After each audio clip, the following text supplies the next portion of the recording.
Los niños están en primaria. Van a utilizar seguramente un procesador de palabras, ¿sí?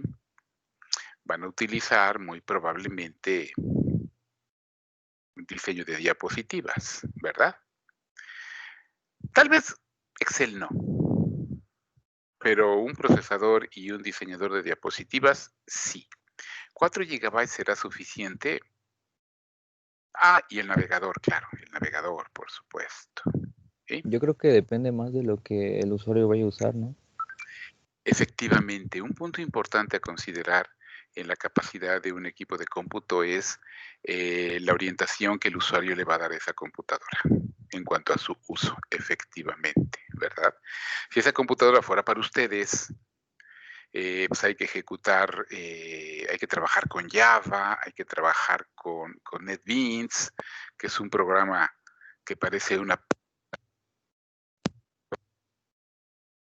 Tiene que estar programando, compilando, hay que arrancar un gestor de base de datos en segunda, en background. Híjole, 4 GB obviamente ya no les va a dar resultados, ¿verdad? No les es suficiente. Y no porque quieran más, nada más porque se les antoja o porque así Windows 10 va a responder con mayor fluidez. No, hay una necesidad atrás de los requerimientos de una computadora, ¿no? ¿Sí? Y si tuviera 16 GB, mucho mejor, ¿verdad? Porque los juegos de video van a ir con cierta fluidez. Ya no diré con rapidez suficiente en estos momentos para los juegos de video. Aquí mi problema es el mismo Windows, ¿verdad? Que tiene sus propios requerimientos. Pero bueno, 8, ¿verdad? Ya las de 4 ni las consideran ustedes, ¿sí? Si ustedes les pidieran asesoría, mi tío, mi tía, mi prima, que tiene a sus niños, lo primero que le voy a preguntar es, ¿para qué la van a usar? ¿Verdad? Porque además, pues yo creo que de manera necesaria y responsable hay que montarles un antivirus, ¿sí? Por muy ligero que sea, el propio de Windows, el propio de Microsoft, ¿no? RAM, son procesos que están trabajando en RAM, ¿no? ¿A qué voy con esto? 8 GB de RAM, ¿sí? Con los requerimientos que tienen para sus experiencias educativas, se comienza a quedar corto, porque hay que echar a andar un gestor de base de datos, hay que echar a andar un servidor web, ¿sí? Y un servidor web por sí mismo, ya vimos que una sola aplicación no necesariamente corresponde a un proceso. Pueden crear procesos hijos y un servidor web crea muchos procesos hijos. Salud, Iraís, no te escucho, pero salud. Tantos procesos como conexiones estén llegándole para consultar la página web que ustedes están publicando. ¿Sí? Entonces, al ratito, ¿sí? Ya 4 ni se considera, ¿sí? Y además, si tienen que cargar una máquina virtual con Linux como ahorita, hay que darle su RAM también. Y tradicionalmente se decía que Linux trabajaba hasta con 1 GB era suficiente. Sí, sí es cierto. Si todo va a ser consola, con 1 GB va a volar. 1 GB, es terrible el desempeño de mi Linux virtualizado, ¿sí? Y dependerá del gestor de escritorio. Genome es un dragón de recursos también. KDE es otro dragón de recursos que son los más populares. Y entonces tenemos que empezar a voltear a ver gestores de escritorio más ligeros, como Cinnamon, tal vez, ¿no? ¿Sí? ¿Y cuánta RAM le voy a dar a mi Linux virtualizado si tengo 8 GB en RAM con un gestor de escritorios como Genome? Ya hay que estarle dando 4. Y entonces ya nada más quedan 4 para mi Windows, ¿no? ¿sí? Porque además en mi Linux virtualizado voy a arrancar máquina, voy a arrancar un servidor web. ¿Sí? No le puedo dar 2 porque voy a arrancar un gestor de base de datos y un servidor web, tengo que darle 4. ¿Sí? Esto va requiriendo cada vez más y más y más y más RAM, ¿no? ¿Sí? Evidentemente. Y la solución de agregarle RAM, pues sí tiene su solución temporal, ¿sí? Pero va a llegar un momento en que mi computadora ya no le puedo aumentar más memoria principal, tiene un límite también, ¿sí? Y no solamente el límite físico, la propia arquitectura podría marcarme un límite, esa computadora, y se lo va a decir el fabricante.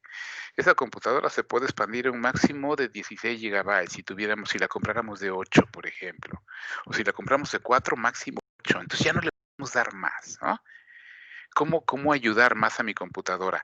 Ya viene siendo un trabajo del sistema operativo, ¿sí? Porque pues, primero, el costo de la memoria es bien alto, ¿sí? Y entre más tiempo pase de vida de mi computadora, la memoria se va a ir incrementando en precio. Es más barato comprar RAM modelo de hace 2 años, de hace 3 años. ¿Por qué? Porque es un hardware que se comienza a dejar de fabricar, comienza a salir del mercado. Y entonces encontrarlo ya va a costar más tiempo. Y cuando se encuentre, como ya empieza a ser escaso, mi proveedor me lo va a vender más cara esa memoria porque a él le costó más caro conseguirla. ¿Sí? Entonces esto se empieza a encarecer. ¿Sí? Y claro, esto también es algo bien común. El apetito de los programas en cuanto a necesidades de RAM va creciendo exponencialmente. Un ejemplo bien claro es esas bellas facilidades que nuestro navegador Chrome me ofrece a través de las pestañas que vamos creando para ir navegando en diferentes páginas. Pero ¿qué creen? Cada pestaña en Chrome es un proceso hijo, cada una. Y si yo utilizo un plugin en una pestaña, esa pestaña a su vez va a crear otros procesos con el plugin que estoy utilizando, ya sea para capturar, para convertir en PDF esa página web que estoy viendo, para mandar la impresión, para dibujarle por ahí una notita, todo eso son necesidades de RAM, ¿no? Entonces, en poco tiempo no hay memoria principal que nos alcance, ¿sí? Se agota rápidamente, ¿sí? Por eso en su momento se creó el swapping, ¿sí? Ya leyeron ustedes el material, ya están familiarizados con esto, ¿sí? ¿Qué entendemos por swapping itself?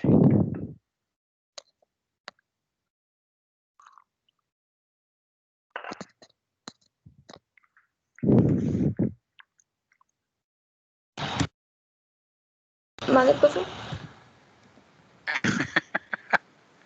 ¿Qué entendemos por swapping itself? Ahí está una diapositiva que te está dando cierta información, ¿verdad? Pero más allá de eso, ustedes ya leyeron el material previamente. Lo que estoy viendo, ustedes ya lo leyeron, ¿sí? Giselle, ¿cómo le llama Microsoft al swapping?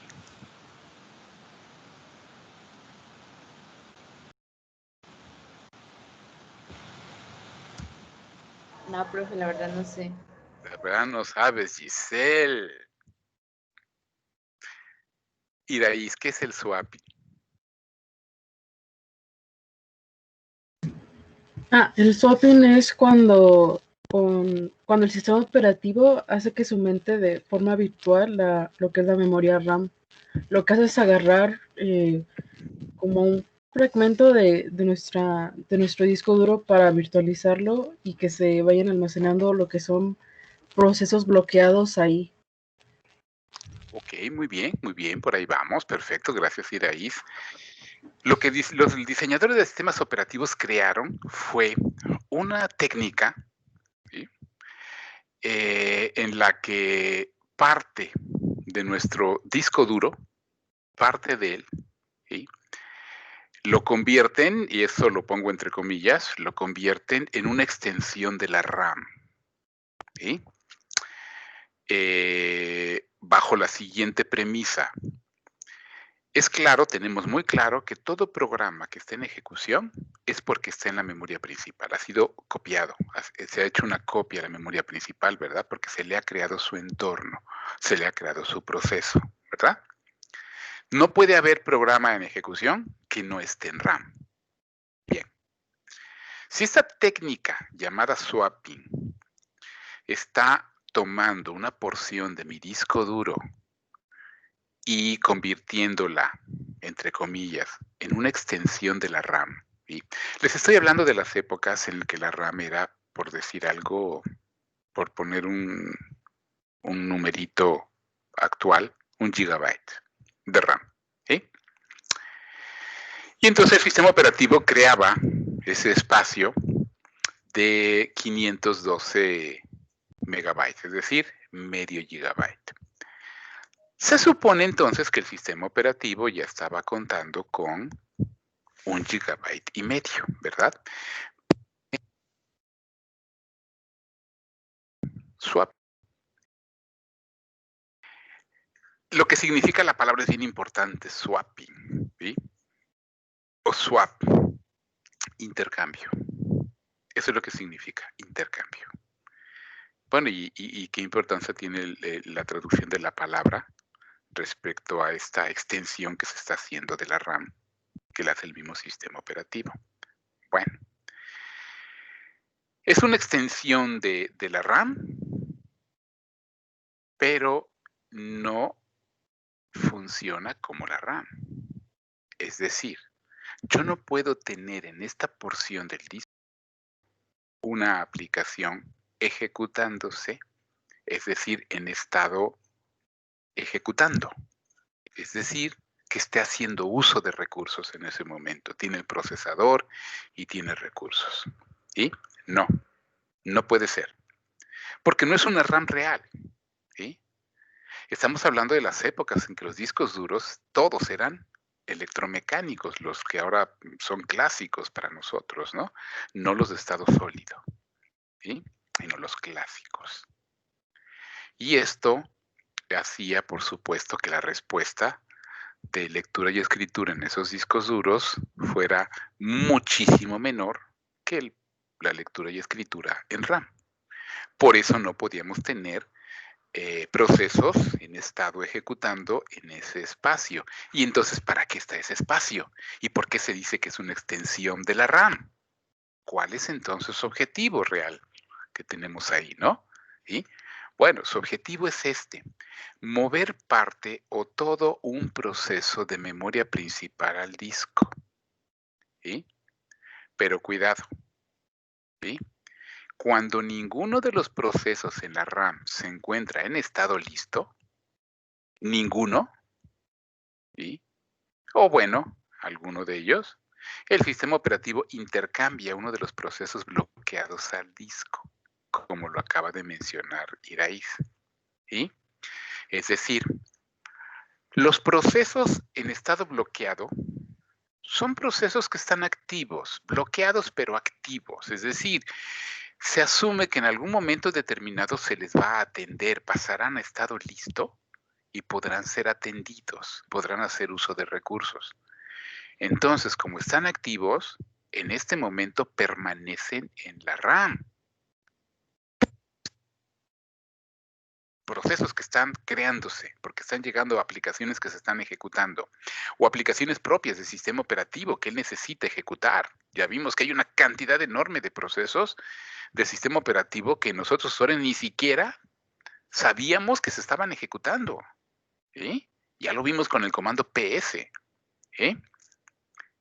Y si la memoria se está agotando y tengo procesos bloqueados que están activos, no los podemos destruir. Pero esta técnica lo que permite es que esos procesos que están bloqueados, mientras no puedan ser atendidos, ¿sí? Que nos presten el espacio de la RAM que están ocupando. Porque hay aplicaciones que quieren ser ejecutadas. ¿Qué hace el sistema operativo? Toma a ese proceso bloqueado y lo transfiere a esta memoria virtual, ¿sí? Porque es un proceso que sigue activo. Todavía no puede ser atendido porque está bloqueado, pero está activo. Entonces se le transfiere a esta memoria, ¿sí? A esta porción del disco duro que está funcionando, entre comillas, como una extensión de la RAM. ¿Para qué? Para que el proceso bloqueado siga activo, ¿sí? Pero todavía sigue bloqueado, ¿sí? Pero vamos a crear un nuevo estado que se va a llamar el estado de suspendido, ya no bloqueado, sino suspendido, ¿sí? Y de esa manera agregamos un nuevo estado. Para que los procesos en estado bloqueado puedan ser transferidos a esa área de swapping en este estado suspendido. Cuando se libere el recurso que están solicitando, habrá una reactivación. Y entonces podrá pasar a estado listo, se vuelve a tomar de la zona de swapping, de la región de swapping, y se regresa a la RAM real para poder entrar a la cola de listos y poder ser admitido y poder ser atendido, ¿sí?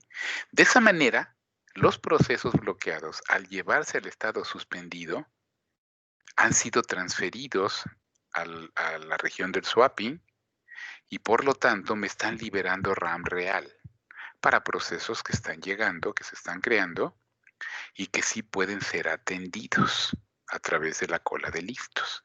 Y ellos, los suspendidos, van a estar ahí, activos, latentes. El sistema operativo los está atendiendo, no los deja solos, está revisando sus necesidades. En cuanto estas se cumplan, a ver, proceso que estás en swapping, ya se cumplen tus necesidades, te voy a aplicar la transición de estado suspendido a estado listo, vente nuevamente a la RAM, porque ya vas a hacer cola y vas a ser atendido, ¿sí? Pero en su momento, cuando fue bloqueado, ¿sí? Lo llevamos al swapping para liberar RAM, memoria principal, ¿sí? Entonces no es más que un espacio de almacenamiento temporal de procesos, ¿sí? Mientras no puedan ser atendidos, ahí los tengo suspendidos, ¿sí? Por eso se llama swap, esta memoria, intercambio. Estoy intercambiando procesos bloqueados de RAM a swap y procesos de swap a RAM cuando ya pueden ser atendidos. Estamos intercambiando todo el tiempo, ¿sí? Es un espacio en disco duro que no puede ser utilizado por las aplicaciones del usuario. Está destinada exclusivamente a uso del sistema operativo porque lo va a tratar como extensión de la RAM. ¿Cuánto? En sistemas operativos como Windows, por ejemplo, no se nos pregunta a usuario de qué tamaño crear esa zona, esa región. Lo decide el sistema operativo en función de la memoria principal que se tenga. Sí, hay por ahí un algoritmo, una técnica matemática para calcularlo. En sistemas operativos como Linux, nosotros sí tenemos la posibilidad de decidir cuánto espacio swap queremos, ¿sí? Más o menos ideas, tendencias, sugerencias en función de la RAM que tengamos, por supuesto, nosotros queremos una zona swap. Y si tengo una computadora con 4 gigabytes, voy a crear un swapping de 1 gigabyte, por ejemplo, en la actualidad, ¿sí? En las épocas en que la RAM de una computadora era de 1 gigabyte, se les decía al usuario, al que va a instalar a Linux, que le asignara una zona swap de por lo menos el mismo tamaño de su RAM, por lo menos. En esas épocas de 1 gigabyte, ¿sí? En la actualidad, en una computadora con 4 GB se sugiere de 1/4 a la mitad de la RAM que se tenga, es decir, de 1 GB a 2 GB. ¿Sí? En computadoras con 8 GB Incluso hay gente que te dice que ya no hagas swap, que ya no crees un swap, una zona swap, porque tienes RAM suficiente para atender a las aplicaciones, ¿sí? Entonces todavía hay algunas situaciones encontradas por ahí con opiniones de la gente en la internet, que unos te dicen que sí la hagas, otros te dicen que no la hagas. Pero si yo tengo 8 gigabytes, ¿de qué tamaño haría yo mi swap en este momento con una computadora de 8 gigabytes? Yo en lo personal no le asignaría más de 1 giga. Yo en este momento, para mí 1 giga es más que suficiente. Habrá quien diga, no, por lo menos 2. ¿Por qué es importante saber esto o estimar un tamaño? Porque va a ser un área del disco duro que no va a ser utilizada por aplicaciones del usuario, ni por el usuario, sino por el sistema operativo nada más.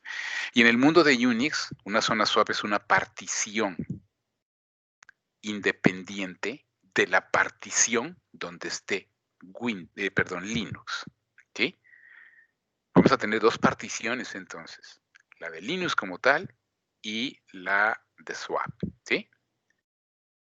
Y cuando tengamos un mayor expertise con Linux y lo utilicemos realmente en producción como servidores, como ofrecedor de servidores web, base de datos, etcétera, en una organización, incluso la zona para Linux, la partición para Linux, se sugiere particionarla a su vez en función de las necesidades que tengamos, ¿sí? Pero básicamente tenemos 2, donde va a estar Linux como tal y la de swap, ¿sí? Y a la de swap, Linux la va para que justamente tenga su función de una extensión de la RAM, ¿sí? Porque ahí se guardarán procesos que han sufrido un bloqueo. Se les lleva a estado suspendido y se les transfiere a la zona de swap. Pero entre mayor RAM tengamos, la necesidad de esta memoria va siendo menor. No significa, mi postura personal, que tenga que desaparecer. Porque aquí hay algo bien cierto, ¿sí? Aquí, esto que está por aquí. El apetito de los programas de los usuarios cada vez es mayor, ¿sí? Tengo más RAM, pero mis aplicaciones me exigen más. Tengo más RAM el día de mañana y mis aplicaciones me van a exigir más todavía, ¿sí? Y de las aplicaciones que más memoria exigen son los juegos de video, ¿sí? Con todas esas renderizaciones en tiempo real que hacen de los personajes, de los entornos, ¿sí? Requiere mucha memoria. El video requiere mucha memoria. Editar video en una computadora exige mucha memoria. Pueden ver los requisitos de un Premiere, los requisitos de un DaVinci Resolve y van a ver que ya están exigiendo mínimo 16 gigabytes. 16. ¿Por qué? Porque nos ofrecen edición de video en 4K, en 6K, en 8K. Y entre más resolución nos ofrezcan y nosotros queramos más resolución en nuestros videos, más RAM vamos a requerir. Entonces, aquellos que aseguran y que sugieren que ya no se utilice swap, yo creo que no están del todo correctos. Todavía es importante ese espacio de memoria por las aplicaciones que van exigiendo cada vez más, ¿sí? Pero ya, en el caso de sistemas operativos como Linux, pues el que lo va a instalar va a decidir en función de la RAM que tenga. Windows no nos pregunta, Windows la crea. Yo le preguntaba a Giselle cómo le llama Microsoft a esta zona en su sistema operativo. Y yo le estoy llamando zona, pero en el caso del mundo Unix, es una... El mundo de Windows no es una partición aparte, es un archivo del tamaño que define el sistema operativo y en ese archivo que va a tener un comportamiento de extensión de RAM, ahí va a guardar los procesos suspendidos, ¿sí? Y en el mundo de Microsoft, en el mundo de Windows, le llama memoria virtual. Es el nombre que le da. Cuando ustedes lean o escuchen memoria virtual en Windows, es la zona swapping, la zona de intercambio de procesos que el sistema operativo Windows ha creado, ¿sí? ¿Algún comentario, chicos? ¿Alguna pregunta? No, profe, ninguna. Todo claro. ¿Todo claro como el agua turbia? Perfecto. Ok, vamos a ver entonces este nuevo estado que estamos creando llamado el estado suspendido. ¿Sí? Y surgen dos situaciones que ustedes están viendo en pantalla. Si un proceso, una situación que puede suceder es que un proceso esté esperando un evento. ¿Sí? En ese momento no sabemos si el proceso está bloqueado o no está bloqueado, simplemente está esperando un evento. ¿Sí? No se le ha informado si está disponible o no, solamente está esperando un evento. ¿Sí? Y la otra situación es que un proceso ya haya sido transferido de la RAM al disco. ¿Sí? Son las dos situaciones. Vamos a ver qué estados de transición se presentan o qué estados hay. Hay uno, bueno, el estado listo que ya lo conocemos, el proceso está en memoria principal y está disponible para su ejecución, está haciendo su cola. El estado bloqueado está en memoria principal pero está esperando un evento. Cuando un proceso se dice que está bloqueado, no está en swap, está en RAM. Todavía. ¿Sí? Porque no necesariamente todos los procesos bloqueados se tienen que transferir a swap y cambiar al estado suspendido. Si hay suficiente RAM, el sistema operativo no lo transfiere, aunque esté bloqueado, lo mantiene.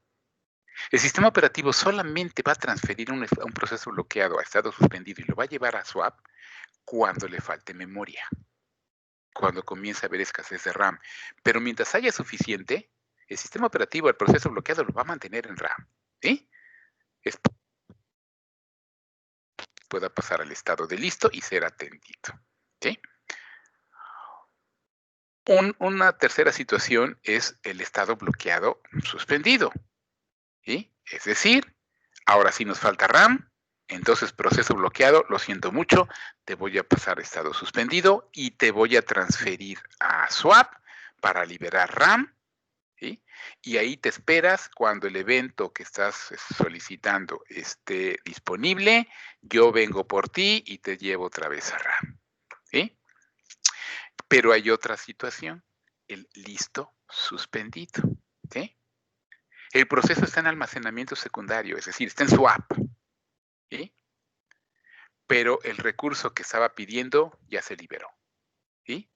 Entonces ya es candidato a pasar a hacer cola en la cola de listos. ¿Sí? Y entonces podría a listos. No tiene que pasar de suspendido a bloqueado y luego de bloqueado a listo. No. Está suspendido, está en el estado suspendido en swap. Y el recurso sea liberado, viene el sistema operativo por él, listo, ya te voy a llevar a la cola de listos. Pasarte por un estado de bloqueado como si fuera un estado intermedio. No. No, porque ya está tu recurso liberado. Te vas directo al estado listo y te vas a la fila. ¿Sí? Eso es lo que está sucediendo. ¿Sí? Ese diagrama en términos generales nos muestra el flujo de los procesos que pueden vivir durante todo el tránsito de su vida, desde que son creados hasta que llegan a estado saliente y son, voy a llamarlo con esa palabra un poco violenta, que son destruidos. ¿Sí? Entonces todo proceso va a empezar como un proceso nuevo, ¿verdad? Un proceso nuevo.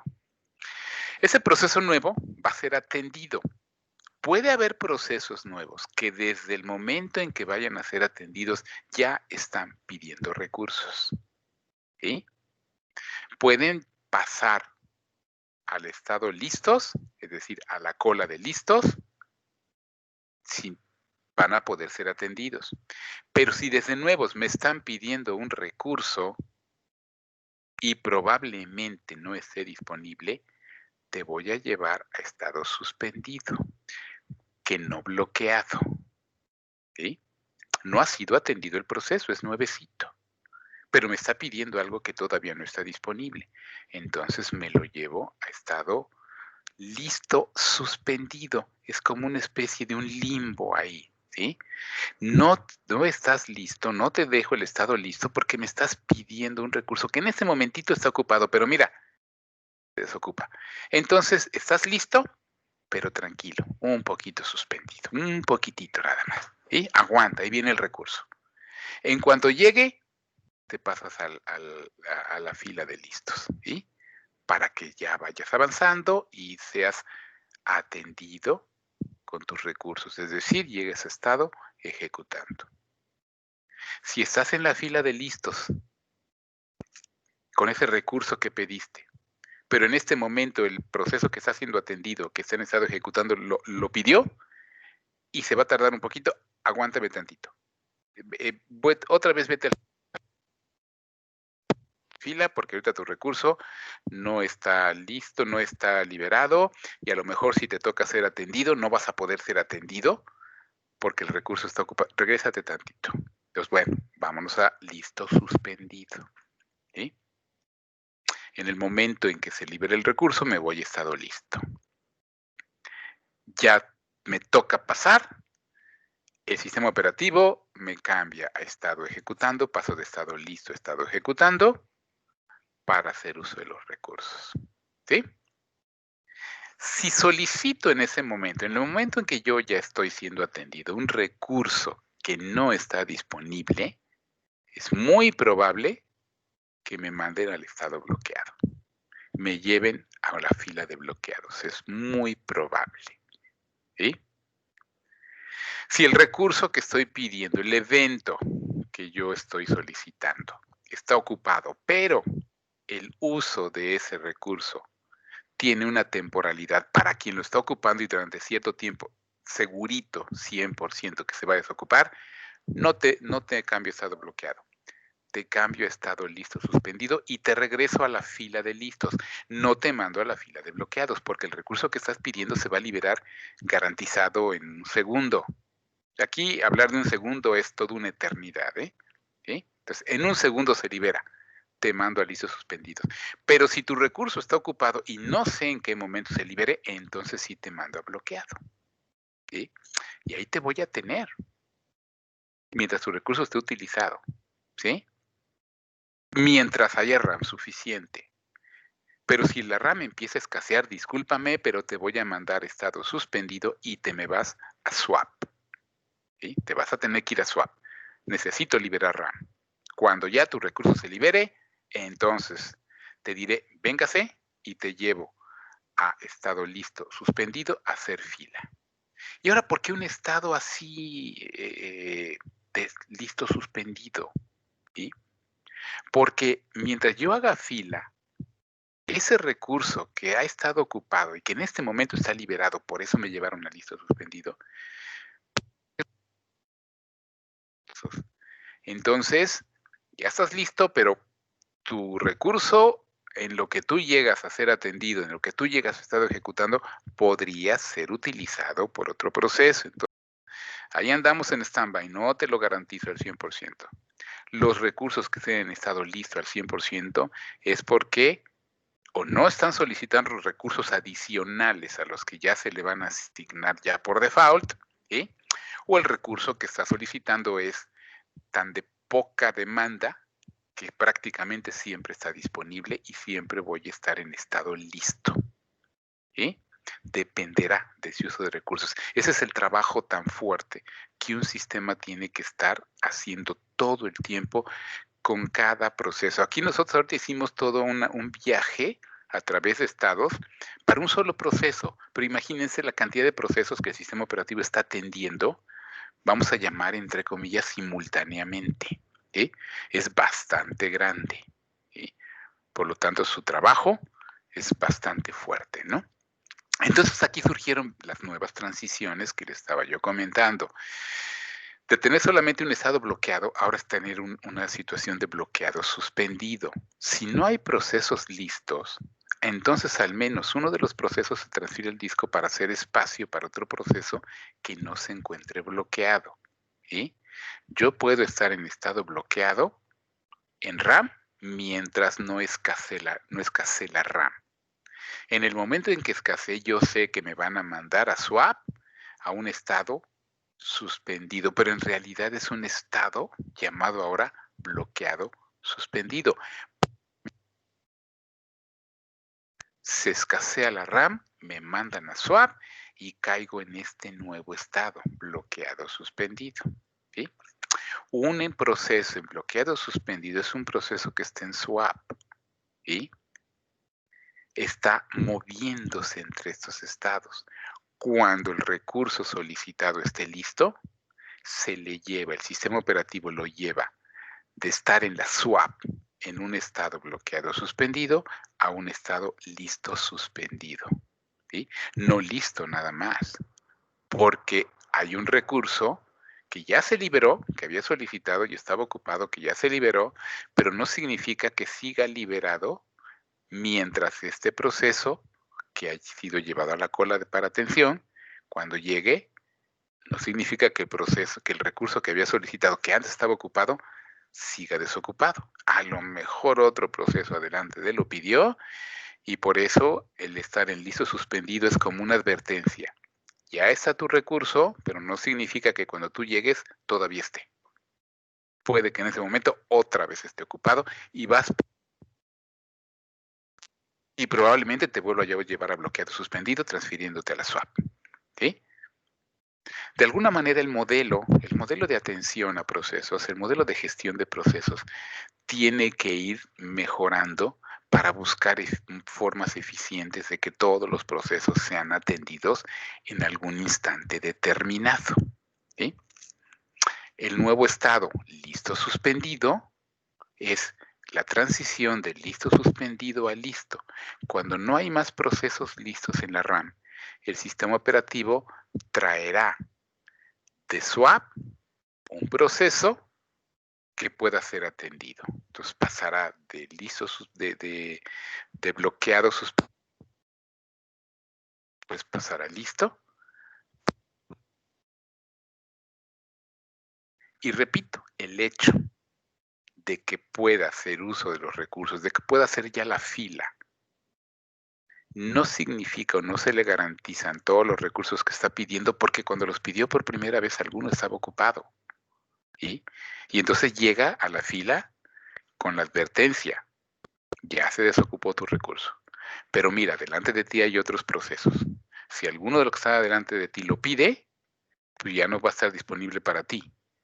Y vas para atrás, entonces entras como listo suspendido, es decir, ya estás en la fila, pero estás advertido que algo puede pasar con tu recurso y pueda volver a ser utilizado por otro proceso y tú te me vas nuevamente a bloqueado entonces en su momento. Ya veremos en función de la RAM que tengamos si te quedas en bloqueado activo en la RAM o te me vas como bloqueado suspendido a la swap.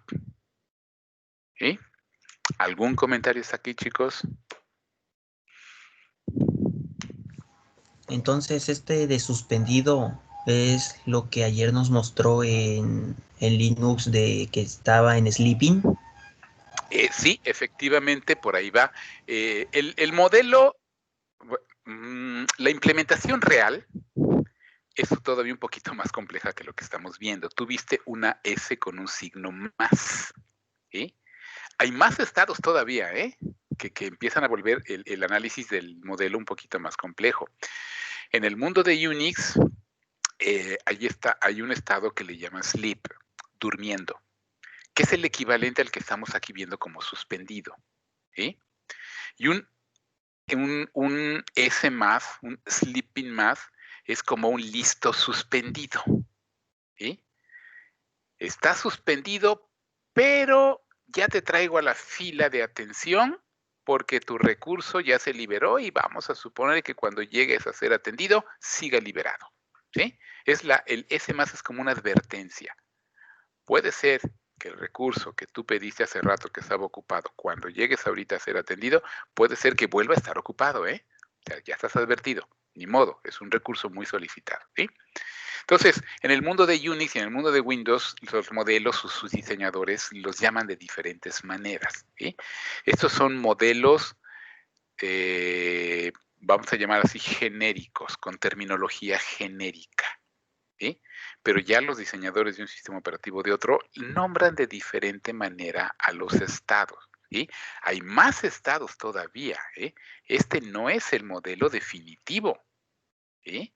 Hay más estados todavía, siempre en la búsqueda de crear un sistema operativo lo más eficiente posible en función de los recursos de hardware que existan a disposición en un momento determinado. Es decir, no podemos tener un sistema operativo diseñado hace 10 años, cuando la RAM era de 1 GB, por dar un número, contra la actualidad que podemos llegar a tener 16 GB de RAM.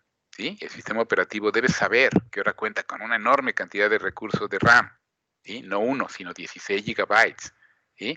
Pero también debe de saber de la complejidad y de los requerimientos que ahora las aplicaciones tienen. Entonces, estos modelos no son estáticos, son muy dinámicos, van cambiando en función del hardware que tengamos actualmente, ¿no? En la década de los 80s, la prioridad era el software. La gente, los diseñadores veían primero al software. Por eso el éxito tan grande de Microsoft con su sistema operativo. Sí, es un fabricante de software. ¿Sí? Actualmente, lo que primero se ve es el hardware. ¿Qué se tiene y qué podemos hacer para aprovecharlo? Antes era, hay este software, a ver hardware, haz uso de él. Era al revés, ahora no. Ahora primero se ve el hardware y después se ve el software. ¿Sí? Y va cambiando todo el tiempo. Entonces, los modelos que estamos viendo, si bien tienen un acercamiento a los sistemas operativos modernos, estamos viendo un modelo que fue diseñado en los 90s. ¿Sí? A los 2020 ahora, ya terminando los 2010, la década de los 2010, este modelo es mucho más complejo que el que estamos viendo, ¿no? Entonces sí, cuando analicemos en un sistema operativo procesos, veremos una nomenclatura que como que no coincide con lo que yo vi en mi teoría, ¿sí? Sí, pero son nombres diferentes con algunos estados de procesos que podríamos no haberlos visto en nuestra base teórica, pero esa base teórica nos va a ayudar para entenderlos un poquito más adelante, ¿no? ¿Sí? Entonces, repito, hay más estados todavía. ¿Sí? En la realidad, en los sistemas operativos modernos, hay más estados que los que ahorita estamos viendo. Y hemos ido avanzando poquito a poquito. Empezamos con un modelo de 2 estados, ya vamos con un modelo de cuántos estados tenemos aquí. ¿Sí? 1, 2, 3, 4, 5, 6, 7, y estados ya intermedios entre ellos, el listo suspendido, el bloqueado suspendido. ¿Sí? Y situaciones de un proceso pasa de un estado a otro porque se acaba el tiempo, o porque hay un recurso que pidió y no está disponible, o porque hay un evento también. ¿Qué son los eventos? Los eventos no son necesariamente recursos tangibles como un disco duro, como una memoria flash, o como una impresora, o como un escáner, ¿no? Un evento es, por ejemplo, la espera de un servidor web a conexiones del exterior para ver la página web que estoy publicando. ¿Sí? Y de forma estándar, ¿sabes cuántos eventos espera un servidor web estándar? Simultáneo, 500. Es el mínimo. ¿Sí? El administrador de servicios de red podrá modificar estos eventos al doble, 1000, 1500, 2000, dependerá de qué, justo de tu RAM. Cada petición de usuario por internet que llega a mi servidor web para ver mi página web, el sistema operativo que está alojando ese servidor web le va a crear un proceso. Le va a crear un proceso. Entonces imagínate que te llegan simultáneamente a tu página 100 conexiones, 100 usuarios.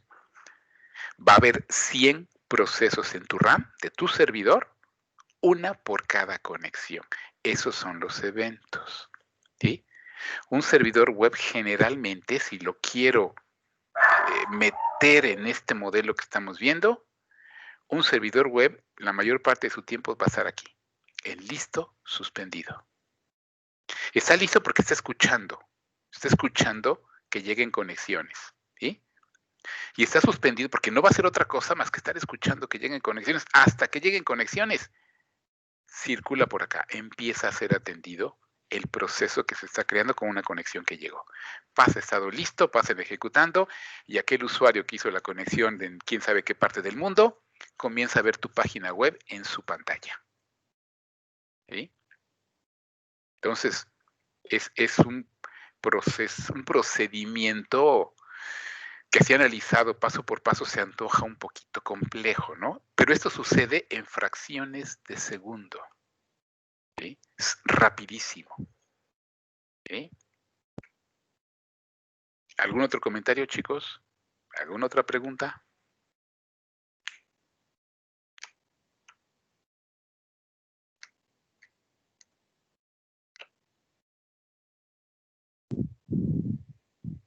Qué bueno que tienen sus micrófonos apagados, si no se estuvieran escuchando sacar los ronquidos. Ahora no, Dice, profe, estamos activos. No, profe, Estamos ninguno. activos al 100, profe. eso, así debe ser. Vámonos a Linux, chavos. Vámonos a Linux, ya debe estar cargado, ¿no? Vámonos para allá. Voy a dejar de mandar la presentación y vámonos a Linux.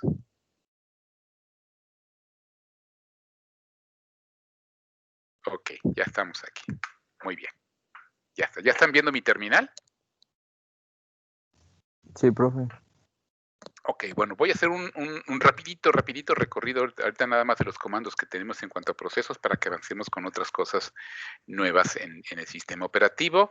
Tenemos nuestro comando ps, ¿sí? Que ya lo conocemos, que si utilizo argumentos como el A, U y X, tengo toda una información muy relevante respecto a ello. Aquí rápidamente, por ejemplo, si yo analizo entre procesos míos y procesos del sistema operativo propio a través de root, mío, por ejemplo, vean, tengo esto. Si lo están viendo, lo que estoy seleccionando es un programa que tiene cargado un documento. Ya lo vieron, el programa se llama WPS, es un procesador de palabras. ¿Sí? Y tiene abiertos dos procesos. Este es uno, el que señalé, y abajito está otro proceso del mismo programa. Entonces tengo un proceso padre y tengo un proceso hijo. ¿Ya vieron? Y por ahí. ¿Qué más tengo? Bueno, aquí hay procesos de sistema operativo que no son míos. Por aquí tengo otro proceso mío, que es la terminal que tengo abierta, por ejemplo. Aquí hay un proceso mío, pero no lo ejecuté yo como tal, como usuario, como humano, sino mi cuenta lo ha hecho, que ha sido la activación de Bluetooth. Y qué bueno que la estoy viendo, porque ahorita la voy a ir a desactivar. ¿Para qué caramba quiero Bluetooth activado si no lo estoy usando? ¿Sí? Entonces, bueno, con PS y argumentos lo que estamos viendo es una fotografía, una instantánea de los procesos que están en RAM. Si yo vuelvo a ejecutarlo, la situación puede haber cambiado, porque PS es como una cámara fotográfica. Sin embargo, si utilizo el comando top, sí puedo estar viendo aquí en vivo lo que está pasando con los procesos, cómo se empieza a mover en la pantalla.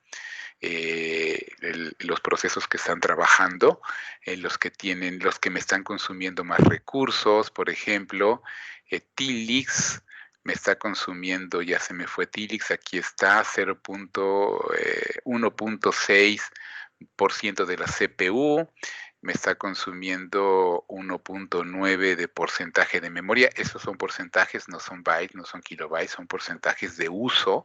Y Tilix me ocupa muy poca RAM, y aquí está. Vean cómo todos estos procesos realmente están ocupando poca RAM en realidad. ¿Sí? Y ¿Por qué veo esos cambios que están sucediendo? Porque son procesos que van siendo atendidos, que están haciendo su fila, que llegan a modo ejecutando, al estado, perdón, ejecutando. Algunos los están mandando a bloqueados, etcétera, etcétera. Aquí están los estados, esta es la fila de estados que estoy aquí seleccionando, con la letra R, la letra R, por ejemplo, es el equivalente al estado ejecutando, run, ¿sí?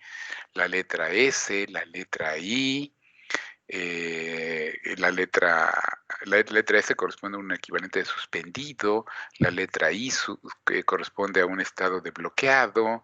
Entonces, bueno, aquí van cambiando continuamente los estados de los procesos y la tensión de los procesos. Entonces, el comando top me presenta además información relevante aquí en la parte superior. Aquí me dice que hay 2 usuarios activos. Claro, root como tal, el sistema operativo, y R carrera. Siempre por default va a haber 2, porque siempre el sistema operativo va a ser un usuario activo a través de la cuenta root que está trabajando todo el tiempo con procesos, ¿sí? ¿Qué otra información relevante me está dando por aquí? Por ejemplo, vean, siempre hay un proceso atendiéndose en running, y pues aquí están la cantidad de procesos que están en sleeping, están en suspendidos, están en bloqueados. Vean que hay un estado que se llama zombie. Yo no les he hablado de la palabra zombie en los estados que hemos estado revisando, sí, pero en el mundo de Unix hay uno llamado zombie, que es una especie de listo suspendido, más o menos como un zombie. Ni está muerto, ni está vivo, ¿sí? La cantidad de memoria medida en megabytes que está siendo utilizada. Yo le asigné 4 gigabytes a esta máquina virtual y miren nada más cuánto está siendo utilizado. 3,800, o sea, es una barbaridad, ¿sí? ¿Cuánto tengo libre? Pues 500 megas aproximadamente, ¿sí? O sea, es impresionante lo que me está consumiendo en este momento Linux. Y tanto Linux, bueno, como sistema operativo como tal, y yo como usuario, ¿no? Porque tengo un ambiente gráfico ejecutándose, tengo una terminal ejecutándose, tengo un procesador de palabras ejecutándose, entonces evidentemente, vean mi memoria, vean mi swap, aquí está mi swap, vean de qué tamaño tengo mi swap, ¿ya la vieron? Yo le di 2 gigabytes de swap. No se está usando nada de swap, ¿ya vieron? Está libre, está disponible. ¿Por qué? Porque en este momento 4 GB de RAM real son suficientes. En mi sistema operativo no está haciéndose uso para nada de swap. Entonces, con el comando top, vean, podrían analizar la swap de su sistema, ¿está siendo utilizada o no? Un monitoreo periódico, si me indica que siempre está libre, a lo mejor hasta la destruyo y le anexo ese espacio del disco duro, se lo anexo a la partición de Linux. ¿Para qué caramba la tengo ahí si 2 GB nunca se usan? Sería un desperdicio, ¿no? ¿Sí? Y también les comentaba del comando de la utilidad htop, es muy similar a top, pero aquí me presenta diferenciaciones con colorcitos, me permite ubicar rápidamente, con mayor rapidez la información. Vean que aquí a manera de barras me está presentando visualmente el porcentaje de uso de la CPU, de la memoria. Miren, me está ocupando 3.8, la misma información que me estaba dando top, pero aquí me la está dando en forma de barra, ¿sí? Swap, vean, swap está vacío, mis 2 GB de RAM de swap, perdón, vacías, ni se tocan. Un proceso trabajando, 225 en diferentes estados, 102 tareas en total. ¿Cómo que 102 tareas y 225 procesos en diferentes estados? Cuidado, bueno, no cuidado, recuerden, las tareas son procesos, y si aquí hay más es porque estos procesos están creando procesos hijos, ¿sí? Vean, por ejemplo, que mi Shell Genome, mi ambiente gráfico, está ocupando el 6% de la memoria de la RAM y me consume 1.3% de CPU. Sí, es un poquito pesadito, me está consumiendo una buena cantidad. El puro ambiente gráfico me está consumiendo 2.6 megabytes de mi RAM. Perdón, 2600. Arribita de 2 gigas y medio se lo está comiendo el ambiente gráfico. ¿Ven por qué les comentaba hace ratito respecto a cuánta RAM le voy a dar a un sistema operativo Linux? Si le doy 1 giga, ¿será suficiente? Sí, si vas a trabajar en modo texto todo el tiempo, que en consola, 0 ambiente gráfico. Le voy a dar ambiente gráfico, ya vi que el ambiente gráfico se come una cantidad importante de la RAM. Se está comiendo más de la mitad de la RAM que yo definí para Linux. ¿Sí? Entonces, es un punto bien importante a tomar en cuenta cuando yo voy a crear o una máquina virtual o voy a instalarlo de forma nativa en mi disco duro. ¿Sí? No es lo mismo, por ejemplo, que yo asigne un espacio, una partición para Linux, ya sea virtual o sea real, con partición real, que yo le asigne 10 gigabytes a Linux y quiero un ambiente gráfico. Me va a consumir mucho espacio de almacenamiento, toda la arquitectura del ambiente gráfico. 10 gigabytes está excelente si no voy a instalar ambiente gráfico, si voy a trabajar en consola, en terminal todo el tiempo. Pero si yo voy a instalar un Genome, un KDE, un Cinnamon, algún ambiente gráfico, pues yo le tengo que asignar no menos de 25 gigabytes. Y ya 25 va a estar apretadito, va a estar justito. ¿Sí? Entonces, poco a poco, con el interpretar, ejecutar comandos en ambiente texto, interpretarlos un poquito, me va a estar dando mucha información muy útil para conocer el estado general de mi sistema operativo. Por ejemplo, vean, el comando free me presenta las estadísticas de la RAM que yo tengo asignado para Linux. Yo le he asignado 4 gigabytes. Aquí está, ¿sí? En este momento está siendo utilizado 1.3 gigabytes aproximadamente, ¿sí? Y tengo libres poquito menos de 1 gigabyte, poquito menos, libre, ¿sí? Porque hay un tipo de memoria que también utiliza RAM, que es la buffer caché, ¿sí? Porque aquí pareciera que hay una discrepancia. ¿Cómo que tengo 4 gigabytes en total? Están siendo utilizados 1.3 y tengo libres menos de 1 giga. ¿Y la diferencia de dónde anda? Aquí. Este uso que estoy aquí seleccionando es de los procesos del sistema operativo y del usuario. Esta RAM que está siendo utilizada por esta memoria buffer caché, memoria temporal que ha sido creada en la RAM también para procesos de acceso rápido de datos. ¿Sí? Oiga, ¿pero qué no existe en hardware una memoria caché entre la RAM y el procesador? Claro que sí, sí existe. ¿Sí? Pero trabaja en conjunto con esta. ¿Sí? Este es como hagan de cuenta que la RAM es una ciudad, es Veracruz. El buffer caché es el puerto de Veracruz. ¿Sí? Ahí se lleva lo que sabemos que va a solicitar en un futuro inmediato el procesador. ¿Sí? Y sabemos muy bien qué instrucciones está ejecutando el procesador. Sabemos que en la caché hardware está la siguiente instrucción. Yo tengo la penúltima. Cuando esa siguiente en caché hardware sea transferido al procesador, yo de aquí de buffer caché le mando la siguiente en espera a la caché hardware para que después se la mande al procesador. Es todo un juego aquí de transferencia de datos, de señales y de código a ejecutar. Aquí estoy viendo que mi swap es de 2 GB y no se está usando absolutamente nada.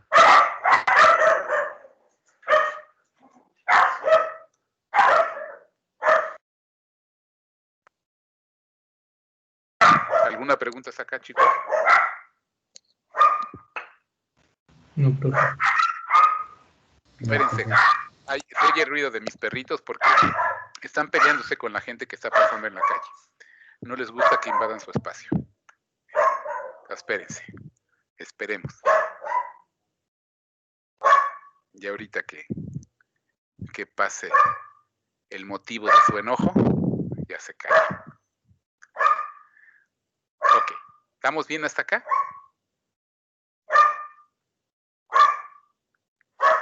Esto es en cuanto a la RAM, ¿sí? Hay un comando muy interesante, voy a limpiar mi pantalla, que se llama df. Vean que al ejecutarlo nada más, vean la información que me presenta. Ejecútenlo ustedes, les va a presentar información diferente a la mía, más o menos, ¿sí? df es un comando que me permite conocer la estructura de mi disco duro, la estructura del disco duro donde está alojado Linux, ¿sí? Y las particiones que tiene, ¿sí? Para Linux, para el mundo Unix, la partición, vamos a suponer, y así es el caso de alguno de ustedes, que todo el disco duro físicamente hablando está destinado a Linux, ¿sí? Para Linux, su disco duro se le llama, lo conoce como SDA. Ya pasó más gente por ahí.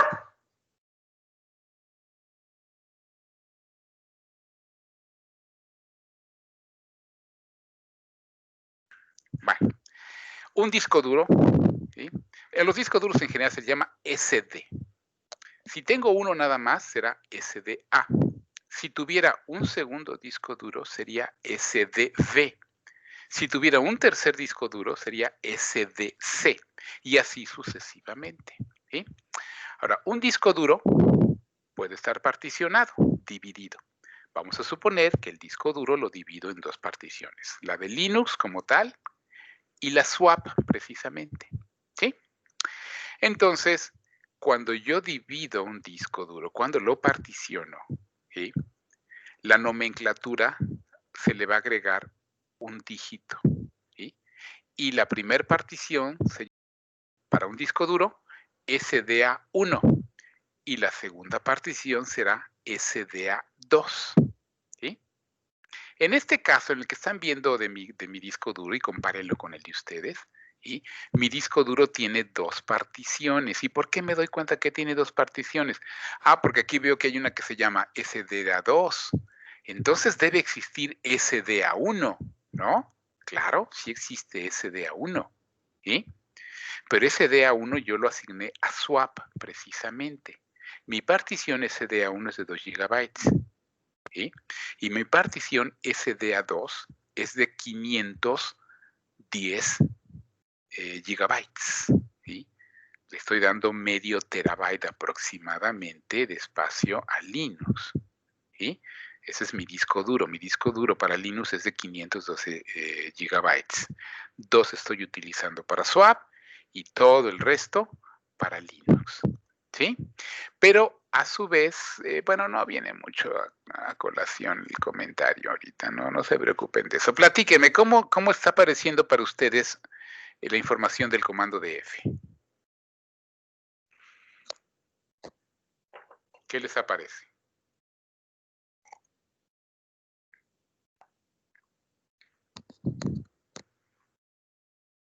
En caso que tengo compartido con Windows, Ajá, A mí me parece parece eso, profe. muy bien, aquí estamos viendo Draude. bueno. Yo te escucho, no te estoy escuchando, Sí. Ayrton, ¿sí? Ok. Aparece DUD, aparece disponibles. Si no me equivoco, son 3 GB, 816 bytes. TMS 7 GB, creo.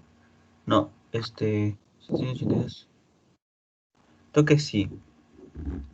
Lo que sí aparece de uso 100% son los dev de los loop. Ajá, ok, Pero si sí. todos están en 100%, no aparece nada disponible, pero sí aparecen usados. Del SDA1, en mi caso es SDA1, aparece disponible 583.776 y se está usando un 12% que representa 77.728. Ok, muy bien, muy bien. ¿Qué les está presentando ahí? Si ustedes observan, compárenlo con el mío, que es lo que yo tengo aquí de forma inmediata, y me está entregando porcentajes de uso de determinados directorios, el directorio dev, el directorio run, el directorio var, el directorio usr local, el directorio rom, el directorio home, de mis usuarios, está utilizando el 5% de lo que en definición la instalación de mi sistema operativo Linux decidió asignarle a este directorio, aunque todos ellos se encuentran en la misma partición, todos, ¿sí? En la SDA2. Esa partición, la SDA2, no la tengo a su vez particionada, porque la podemos particionar, ¿eh? Yo tengo dos particiones, SDA1 y SDA2. Se llaman particiones físicas. Pero SDA2, si yo quiero por necesidades, la podría yo subparticionar. Cuando una partición física yo le creo dentro de él, a su vez, otras particiones más pequeñas, esas otras particiones ya se llaman particiones lógicas, ¿sí? Ya no se llaman físicas, ya son lógicas. Y de las físicas, SDA1 y SDA2, en el caso mío, ¿sí? Una de ellas será la partición primaria y otra de ellas debe ser la partición secundaria. ¿En qué se diferencian? En que la partición primaria es la partición de arranque de mi sistema operativo, ¿sí? En el caso mío, mi partición primaria es SDA2, porque ahí está el arranque de Linux, ¿sí? Si yo llegara a definir, y además primaria y activa. Activa es, ahí se arranca el sistema operativo. Yo tengo mi partición SDA1, que es swap, como partición secundaria. ¿Podría ser primaria igual que SDA2? Sí, claro, puede ser primaria, ¿sí? Pero no activa, porque ahí no hay ningún sistema operativo para arrancar. Es simplemente para almacenar, ¿sí? Nada más, ¿sí? ¿Algún comentario aquí, chicos? ¿No? No, profe. Ok. No, profe. Muy bien, vamos a ver. Entonces, ya había yo comentado con ustedes este comando, ¿sí? Para conocer de forma rápida información básica de mi sistema operativo. Vean, yo estoy trabajando con un sistema operativo open source, una distribución open source, su versión 15.2 de arquitectura 64 bits. El host, bueno, soy en una máquina virtual, por eso aparece ahí VMware virtual. Estoy utilizando el kernel 5.3.18, es de los más actuales, si no el último, si es de los más nuevos. Llevo trabajando la máquina 1 hora 40 minutos porque la arranqué antes de que empezáramos la clase. Tengo instalados 2502 paquetes en el formato RPM, que es el formato, voy a llamarle nativo, de gestión de paquetes en la distribución OpenSUSE. Para ustedes les debería aparecer por ahí dev, a lo mejor si están en Ubuntu o derivadas de Ubuntu. Iraís, ¿qué te aparece a ti ahí con Manjaro en paquetes?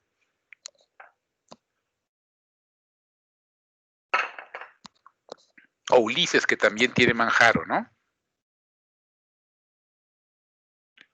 ¿Qué les aparece ahí? Aquí en esa información. A mí me aparece RPM porque es el gestor de paquetes con lo que trabaja OpenSUSE. A mí me aparece Pacman y Snap. Muy bien, Pacman, muy bien, perfecto. A mí también, ven, me aparece Snap. Las distribuciones hasta ese momento, en términos generales, se apegan a un determinado gestor de paquetes. Los paquetes son los programas que instalamos, ¿sí?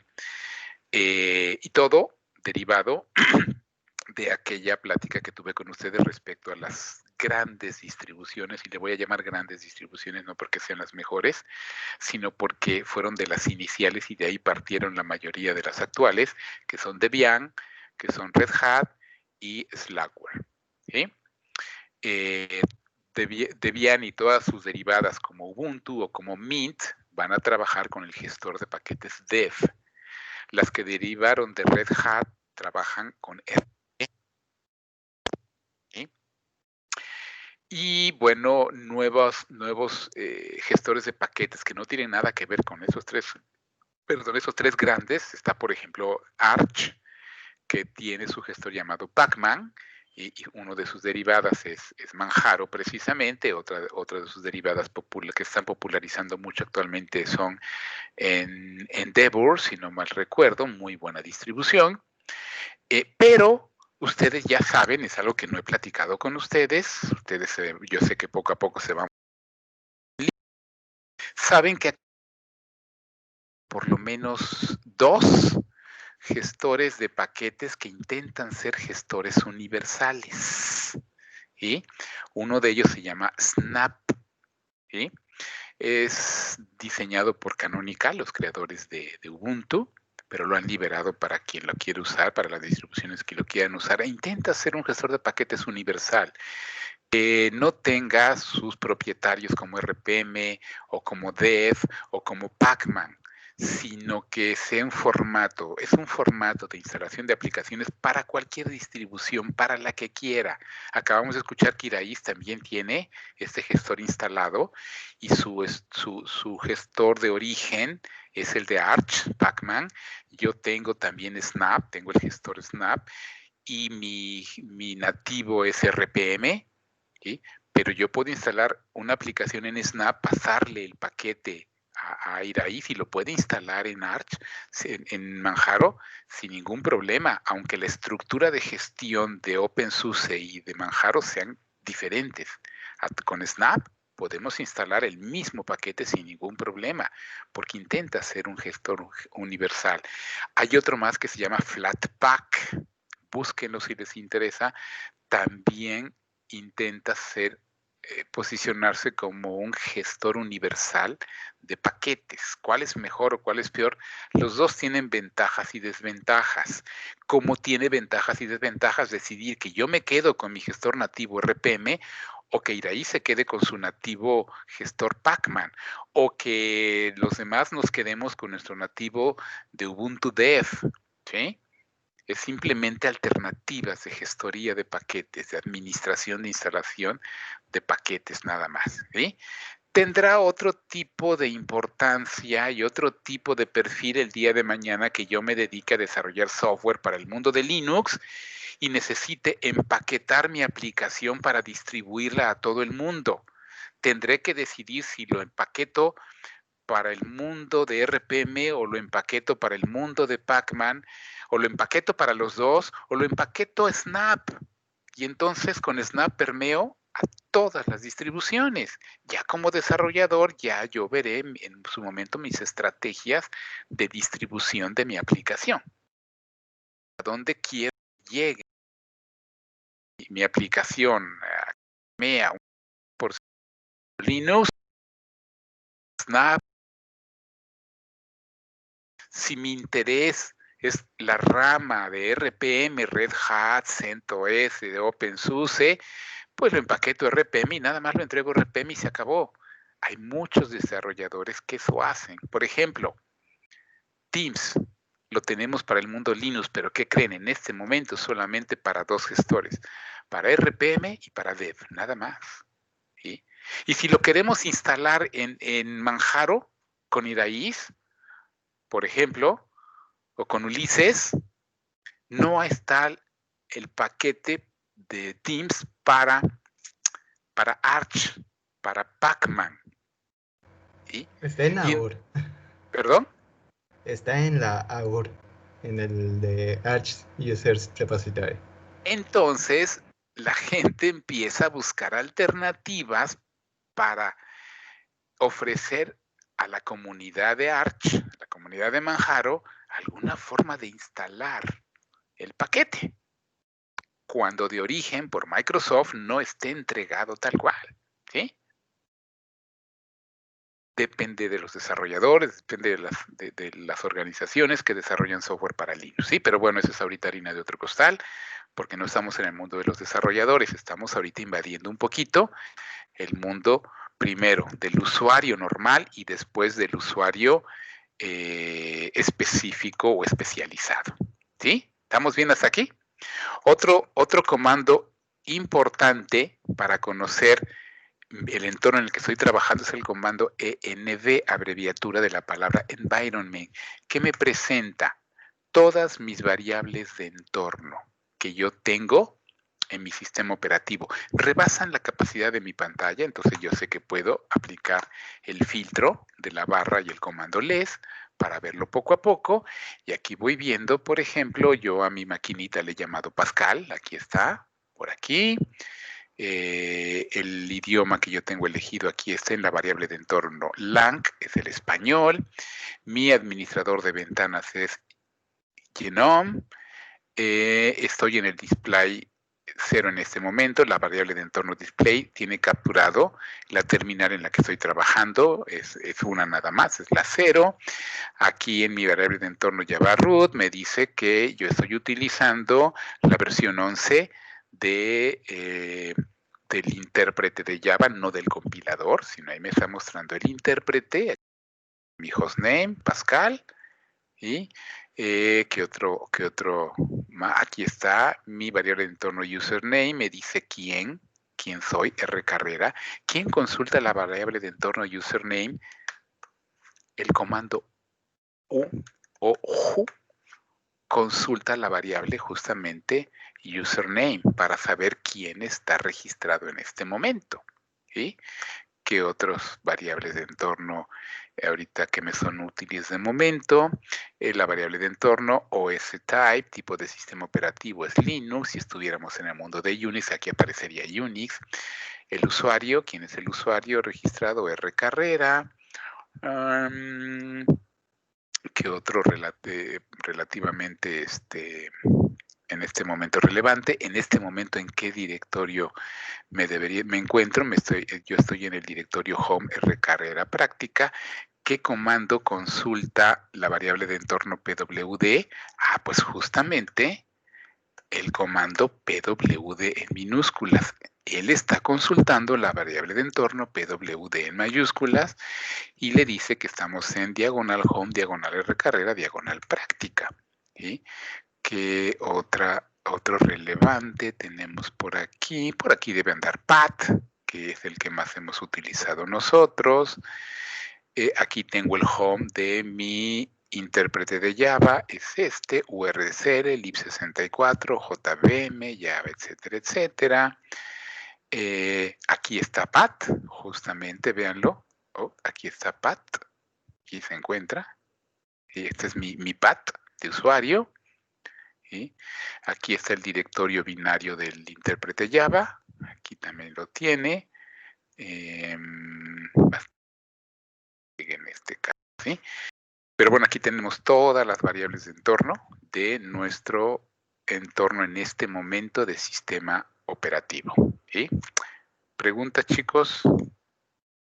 ¿Comentarios? ¿Sí? No, profe. ¿No? ¿Estamos bien hasta Todo ahí? bien. Ok, perfecto. Muy bien. ¿Qué hora es? Bueno, todavía tenemos un poquito de tiempo. Hay dos grandes temas que todavía necesito ir trabajando con ustedes en Linux. Uno de ellos es todo lo que tengamos como usuarios que saber y manejar en cuanto a mi conexión a redes. ¿Sí? Esa es una. Y la otra tiene que ver con que estamos usando un sistema operativo que está 100% diseñado y trabaja en el modelo cliente-servidor. ¿Sí?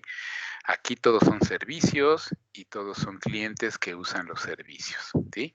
Nuestro ambiente gráfico, Genome, es un cliente que solicita un servicio de ambiente gráfico a un servidor llamado Xserver, ¿sí? Del paquete, le voy a llamar así, Xwindow. ¿Sí?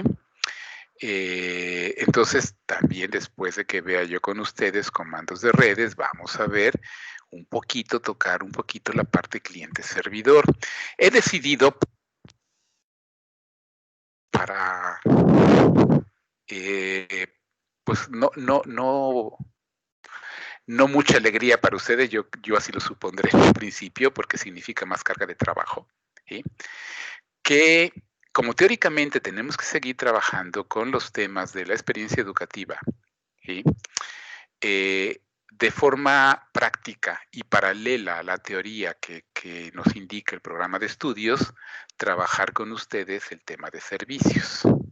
Significa cómo montar un servidor web, cómo montar un servidor de transferencia de archivos, cómo montar un servidor de asignación de direcciones IP, cómo montar un servidor de base de datos, ¿sí? Aquellos servicios ya considerados básicos dentro de un sistema operativo servidor que va a hacer. Vamos a suponer en un momento dado que nosotros vamos a ofrecer el servicio de una publicación de una página web, que vamos a ofrecer. Bueno, y para publicar una página web, bueno, necesitamos un servidor web, pero también necesitamos un servidor de transferencia de archivos, no nada más el web, ¿verdad? Y necesitamos también un servidor de un esquema de seguridad llamado SSL, por ejemplo, ¿sí? Y necesitamos también un servicio de conexión remota, sin seguridad como Telnet o como seguridad como SSH, es decir, más un servidor web, es todo un entorno de servicios que tenemos que ofrecer a nuestro usuario administrador y a nuestros usuarios visitantes para publicar esa página web, ¿no? Y si esa página web que vamos a publicar trabaja bases de datos, tendremos que montar un servidor de base de datos también, ¿sí? Entonces, no falta mucho básicos de uso de Linux para que naveguemos con comodidad y confianza en nuestro sistema operativo y daremos paso a la tecnología cliente-servidor con estos servicios en donde yo asumiré expertise de ustedes con los comandos que venimos usando y que todavía nos faltan algunos por aprender para que yo me aboque directamente a estar utilizando ya la parte de servicios y estaré usando comandos que yo sé que ya los vi con ustedes y que ustedes ya los conocen y no me voy a detener a estarlos repitiendo, ¿sí? En algún momento yo necesitaré comprimir algunos archivos y simplemente aplico mi tar con mis argumentos y punto, ya está aquí mi archivo comprimido y voy a lo que tenía que hacer para usarlo. Iré la parte de la compresión, ¿sí? Que necesito consultar las conexiones abiertas en mi sistema operativo, ya habré visto con ustedes los comandos correspondientes a gestión de todo lo que tenga que ver con redes y entonces ya usaré el comando, identificaré el dato que necesito, les diré es el dato que necesitamos y nos vamos y lo usamos y punto, ¿sí?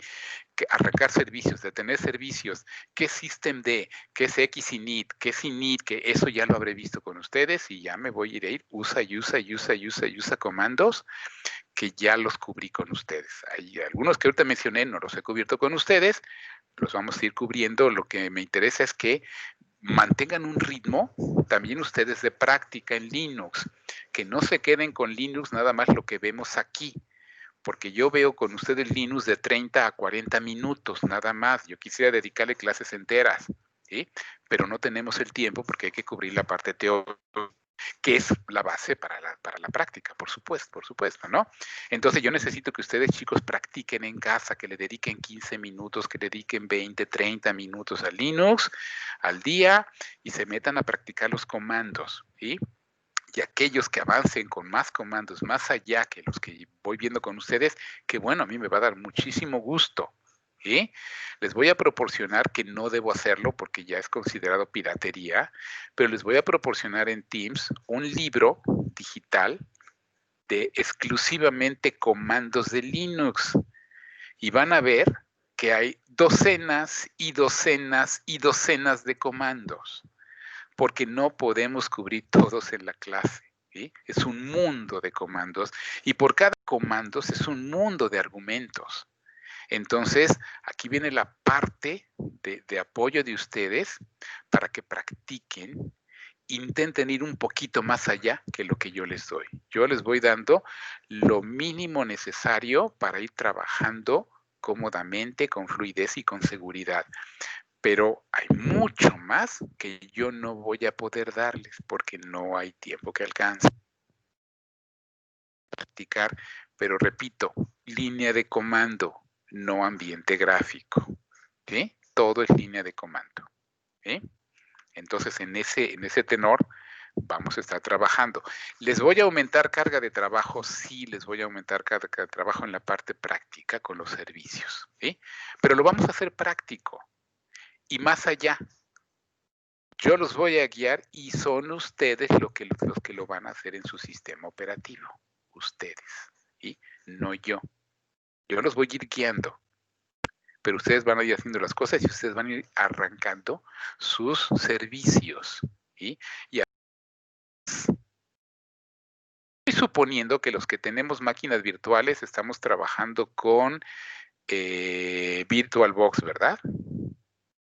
¿Cierto? ¿Sí? Correcto. Ok, muy bien, para que por ahí vea yo algunas cuestiones. Yo trabajo con VMware, ¿sí? Pero es casi lo mismo, ¿no? ¿Sí? Entonces, para que ya vea yo con ustedes en su momento, yo estoy seguro que en este momento ustedes instalaron con las características por default de VirtualBox para las máquinas virtuales y eso significa que sus máquinas virtuales tienen acceso a Internet trabajando con su interfaz de red como un puente, ¿sí? Ya les enseñaré cómo cambiar para que su máquina virtual acceda al internet de su casa como si fuera una computadora que tuvieran aquí juntito a un lado, directo a la red de casa y no a través de Windows. Ahorita seguramente está a través de Windows, está trabajando como puente, ¿sí? Ya les platicaré después eso. Tendré que tocar 2, 3 cositas ahí que las veremos con mucho periodo en redes que se los voy a dar yo, ¿sí? Pero ya lo veremos con mucho detenimiento ahí. Aquí nada más tocaré la parte esencial para que podamos hacer ese cambio y tengan una máquina virtual un poquito más eficiente y puedan ustedes montar un servidor, por ejemplo, un servidor web en su máquina virtual y desde su Windows, con su navegador en Windows, acceder a esa página web de ese servidor web, conectando de esa manera su máquina virtual con su máquina real, ¿sí? Pero ya lo veremos más adelantito, ¿sí? Entonces, para que por ahí se me preparen, sí vamos a aumentar carga de trabajo, ¿sí? Pero les aseguro que va a ser en beneficio de ustedes, porque lo de servicios no se ve en ninguna experiencia educativa de su carrera, pero se los van a exigir, ¿sí? Al rato van a tener encima a un maestro Gabriel, a un maestro Martín, a un doctor Adolfo, exigiéndoles los servicios, pero no se los van a enseñar. Entonces, más vale que aquí los veamos con calmita, ¿sí? Entonces, nos vemos, chicos, en la siguiente sesión. Pueden ustedes salir de su Linux, y los que tienen máquina virtual, ¿verdad? Claro, por supuesto. ¿Sí? Y